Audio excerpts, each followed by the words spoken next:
I became interested in happiness because of my own unhappiness. So it was as an undergraduate at Harvard studying computer science. And I found myself in my second year doing well academically, doing well in athletics. I played varsity squash, doing quite well socially, and yet being very unhappy. And it didn't make sense to me because, when I looked at my life from the outside, things looked great. But from the inside, it didn't feel that way. And that was the turning point for me when I approached my academic advisor and told her that I'm switching majors from computer science to philosophy and psychology. And that was 30 years ago. But you also realize in doing this that there was not a study for the field of happiness. There's mathematics, there's history, there's all sorts of fields you can study, but there wasn't a field of studying happiness. This is a problem that you found.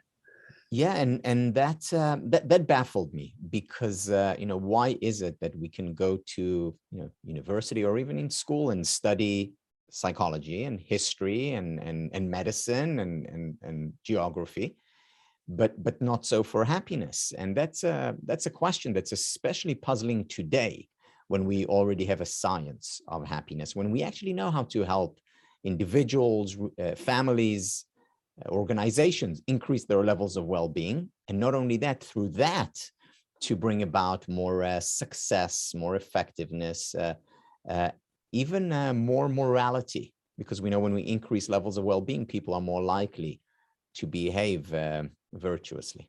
And you taught one of the most popular, I guess, courses on happiness at Harvard University to over 800 students, and now this is actually a master's program at Cincinnati University in New Jersey.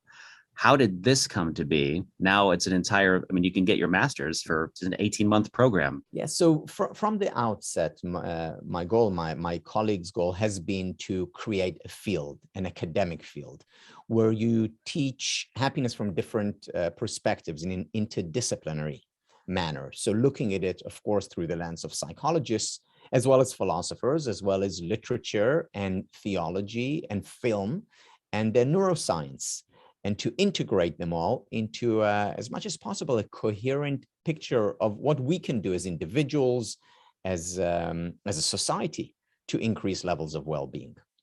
How does this go above and beyond the field of positive psychology, which is the study of human flourishing? How does this take things to the next level from positive psychology? Because that's where your background is from. Exactly. So that's where my background is from, and it's a very important part, a pillar of the field of happiness studies, but it's one of a few pillars, because Aristotle also had a great deal to say about happiness, as did Lao Tzu, as did Marianne Evans.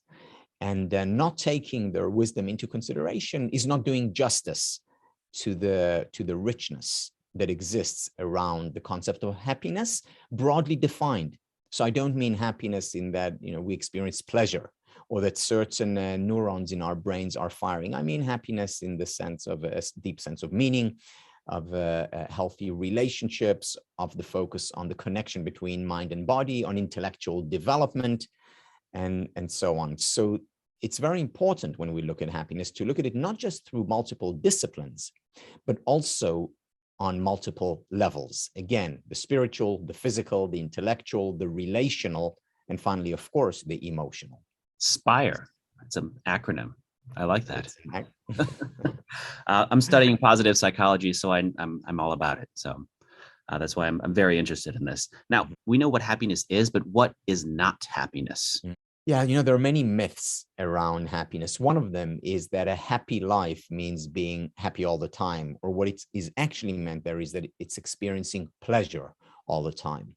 But one thing which I point out to my students and to myself is that there are only two kinds of people who don't experience painful emotions, such as sadness or anger or anxiety or frustration. Two kinds of people: psychopaths and the dead.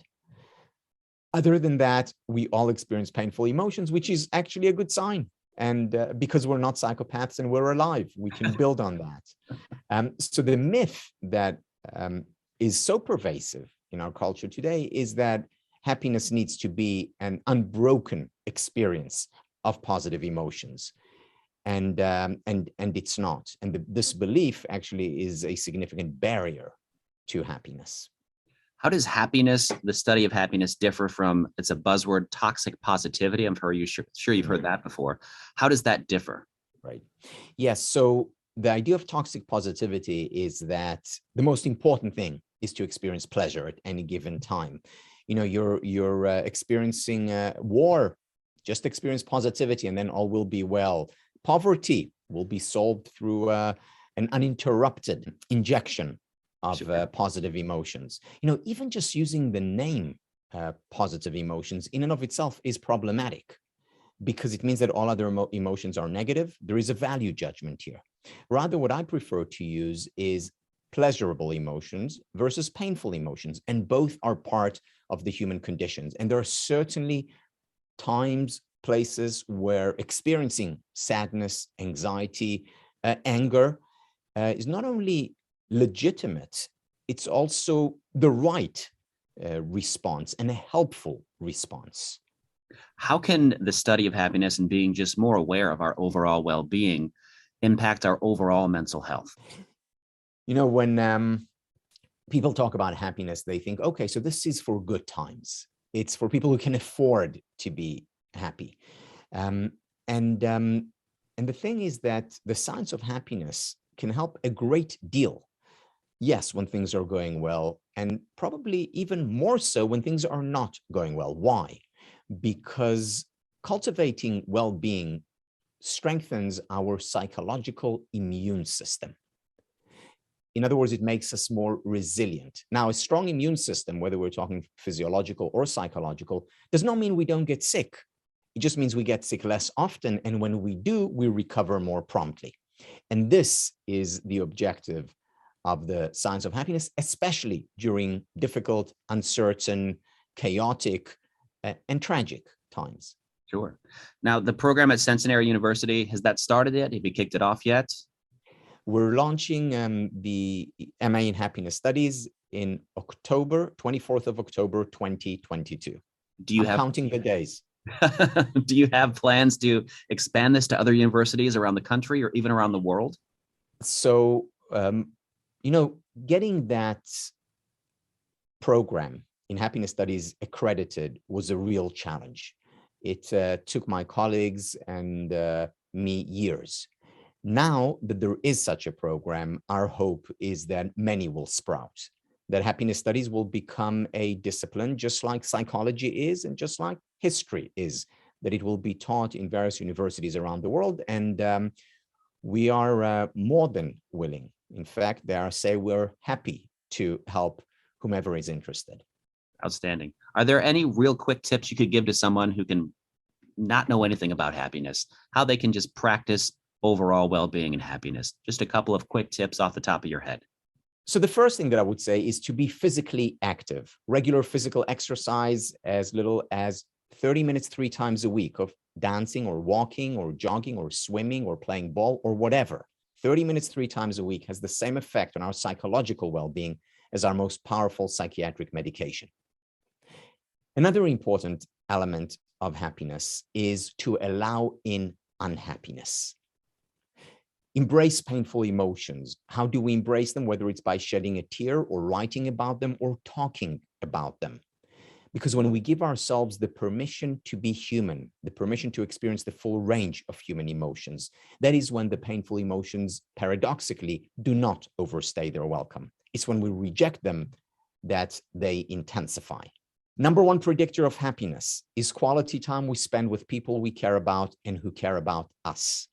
Relationships, and spending time with them while we're connecting, which often means disconnecting from technology. Acts of kindness are critical for a happy life. In fact, one of the best ways to increase our own happiness is to first focus on the happiness of others. It's when we help others that we enjoy a significant and lasting spike in our levels of happiness. Be kind, be generous, be good. Excellent tips. Tal Ben-Shahar, thank you so much for your time. And one of my favorite books is Choose the Life You Want, and many other books that you have out there. And of course, the happiness study is now available at Centenary University in New Jersey. I admire what you're doing, and I think it's great that you're leading the way in positive psychology. It's an amazing force, you're a force in this field, and thank you for being part of this I'm listening discussion today. Thank you, Andy.